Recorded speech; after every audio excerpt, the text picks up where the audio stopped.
जय श्री राधे, जय श्री कृष्ण। आज चैत्र माह के कृष्ण पक्ष की जो एकादशी होती है, जिसको कहते हैं पाप मोचनी एकादशी। आज पाप मोचनी एकादशी की कथा का सभी लोग श्रवण करेंगे। सभी लोग बोलिए ओम नमो भगवते वासुदेवाय। कोई भी कथा सुनते हैं, पूजा पाठ करते हैं तो हर चीज़ की दक्षिणा होती है। अब आप वीडियो के माध्यम से कथा सुन रहे हैं तो क्या कहोगे, अब दक्षिणा कैसे दी जाए? तो दक्षिणा आपको कुछ नहीं देना है, बस दक्षिणा के रूप में आपको लाइक करना है और ओम नमो भगवते वासुदेवाय या जय श्री राधे, जय श्री कृष्ण, जो आपकी इच्छा हो वो आप कमेंट में लिखते जाइए। बस आपकी यही दक्षिणा है, ठीक है? तो कथा सुनेंगे। का चैत्र माह की कृष्ण पक्ष की एकादशी को पाप मोचनी एकादशी कहते हैं।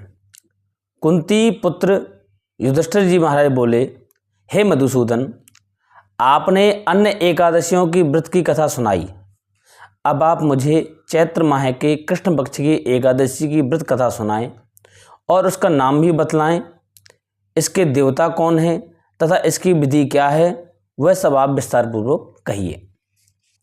श्री मधुसूदन भगवान श्री कृष्ण कहते हैं, हे कुंती पुत्र, किसी काल में राजा मांधाता ने लोमस ऋषि से कहा कि हे ऋषिराज, चैत्र माह के शुक्ल पक्ष की एकादशी का क्या नाम है व इसकी विधि क्या है, तो सब बताएं।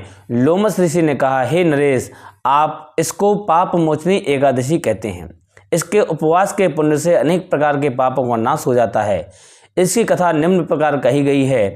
कहा कि पुरातन काल में एक वन था जो चैत्र रथ वन कहलाता था।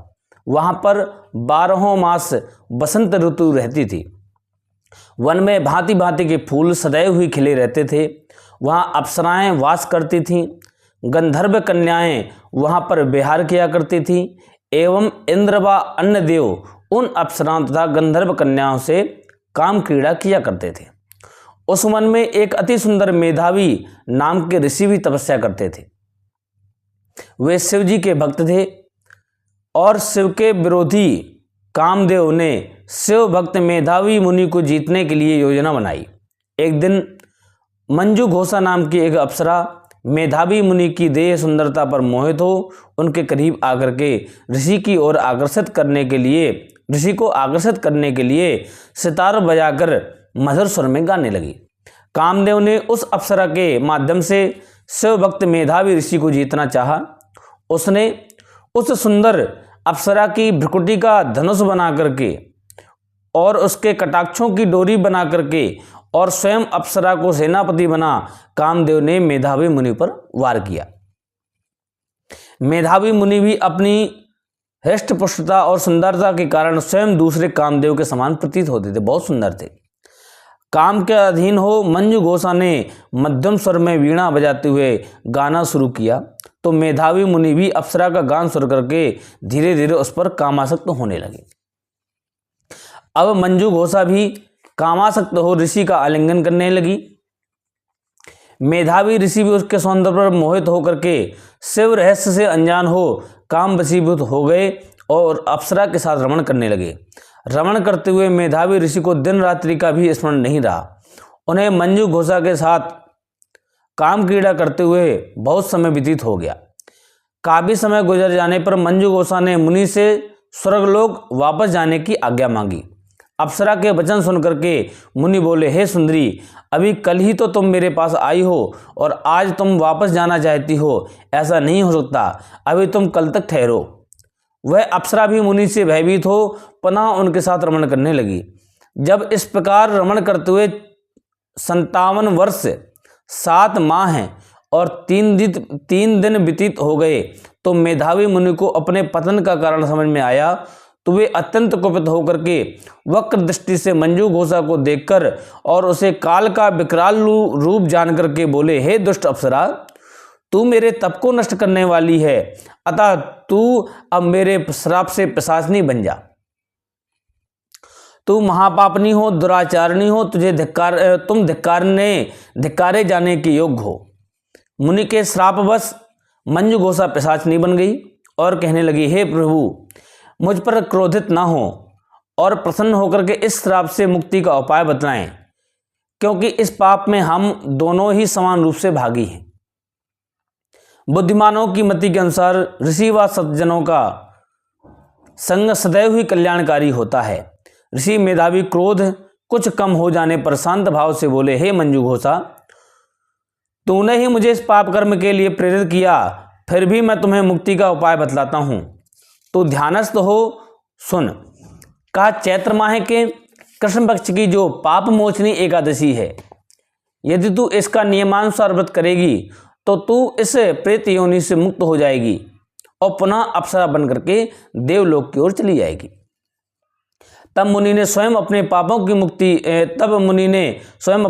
की मुक्ति के लिए अपने पिता च्यवन ऋषि के पास जाकर अपने दुष्कर्म के बारे में बतलाया। च्यवन ऋषि ने उसे फटकारते हुए कहा, हे पुत्र, यह तूने क्या किया? इस दुष्कर्म से तेरे तो सारे तप समाप्त हो गए। पुत्र होने के कारण मैं तुझे मुक्ति का उपाय बतलाता हूँ। का तुम भी चैत्र माह की कृष्ण पक्ष की पाप मोचनी एकादशी का विधि पूर्वक उपयोग करोगे तो तुम्हारे सारे पापों का नाश हो जाएगा। पिता द्वारा बतलाई गई विधि के अनुसार मेधावी ऋषि ने पाप मोचनी एकादशी का विधि पूर्वक व्रत किया। उपवास पूरा करने से मेधावी मुनि को किए गए पाप की पूरी तरह से मुक्ति हो गई और मंजूघोषा अप्सरा भी पाप मोचनी एकादशी के उपवास के पुण्य के प्रभाव से पिशाचनी के देश से छूट गई और सुंदर देह धारण करके देवलोक की ओर चली गई। लोमस ऋषि ने कहा, हे नरेश, पाप मोचनी एकादशी उपवास के पुण्य प्रभाव से समस्त पापों का विनाश हो जाता है। इसके कथन एवं श्रवण से 1000 गौदान के समक्ष फल मिलता है। इसका उपवास करने वालों को ब्रह्म हत्या, स्वर्ण चोरी, मद्यपान, पर नारी गमन आदि जैसे भयंकर पापों से मुक्ति मिलती है और मरणोपरांत परम धाम प्राप्त होता है। बोलिए कृष्ण कन्हैया लाल की जय, लक्ष्मी नारायण भगवान की जय, पाप मोचनी एकादशी व्रत कथा की जय। सभी लोग बोलिए ओम नमो भगवते वासुदेवाय। तो पाप मोचनी एकादशी का नाम ही है पापों से दूर करने वाली, पापों से मुक्ति दिलाने वाली। लेकिन कहा गया है कि कोई भी व्रत हो, कोई भी पूजा पाठ हो, वह तभी काम करता है, उन पापों को दूर करता है जो अनजाने में भूल से हो जाते हैं। जो जानबूझ के अपराध करता है, जानबूझ के पाप करता है, तो कोई भी आप पूजा पाठ दान पुण्य कर लो, उसका कोई उपाय नहीं है। या कभी आपने जानबूझ के किया है लेकिन उसके बाद पश्चाताप हो रहा है कि अब मुझसे ये गलती तो हो गई, लेकिन अब मुझे इसका बड़ा खेद है, मैं इसको नहीं करना चाहता, अब आज के बाद ये नहीं करूँगा कभी, ये पाप कर्म सदैव के लिए छोड़ दूंगा, मुझे इसका प्रायश्चित करना है। यदि ऐसी भावना से भी आप कोई पूजा पाठ दान पुण्य करते तो उन पापों से मुक्ति मिल जाती है। लेकिन ये पता है कि कोई बात नहीं, पाप कर लो, बाद में पाप मोचनी एकादशी का व्रत कर लेंगे तो पाप कट जाएंगे। या कोई भी एकादशी, पूरे साल की एकादशी का व्रत रह लेंगे, पाप कट जाएंगे। गंगा स्नान कर लेंगे, चारों धाम कर लेंगे, सभी तीर्थ कर लेंगे तो पाप कट जाएंगे। यदि ऐसा विचार करके आप पाप कर रहे हो फिर तीर्थ यात्रा करने जा रहे हो तो उन अपराधों को काटने वाला कोई भी तीर्थ नहीं है। अनजाने में या कभी जानबूझ करके भी हो गया है और उसका प्रायश्चित है, तभी आपके पाप दूर होंगे। तो इस प्रकार से आज पाप मोचनी एकादशी की व्रत कथा को कहा, सभी लोगों ने श्रवण किया, अवश्य रूप से सभी को पुण्य फल की प्राप्ति होगी। जय श्री राधे।